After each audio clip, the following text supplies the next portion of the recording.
Info saya nu rek kurban. Urang rek kurban mah. Tika ngomong korban perasaan, cabok ya. Moal atuh.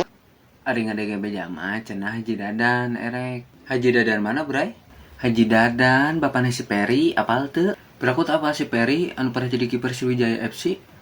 Pemain bola, ngacapruk wae kunaon sih? Eta mah Peri Rotin Sulu.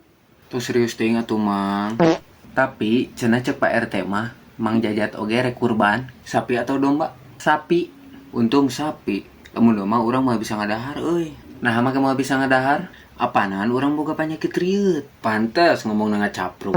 Nya we urang ti kamari sore geus ngajian tutusuk sate soalna euy. Akur jeung urang sarua geus aya. Wah, mending geus nya sarua ngajian tutusuk sate. Geus aya atuh urang mah, tapi tusuk gigi. Gandeng. Tara balik bae ngomong teh. Apaanan sarua teh tutusuk. Beda konsep penggunaan anak eta mah atuh. Bisa oge kan Bray dipake tutusuk. Ari sia pan ari tusuk gigi mah parendek. Ari maneh rek kumaha nusukna ari parendek mah bisa hiji-hiji we kurujit hirup maneh nyakun we atuh udah hirup urang tararanggal tapi benarnya dari kisah Nabi Ibrahim dan Nabi Ismail lelaki teh harus ikhlas dan berkorban.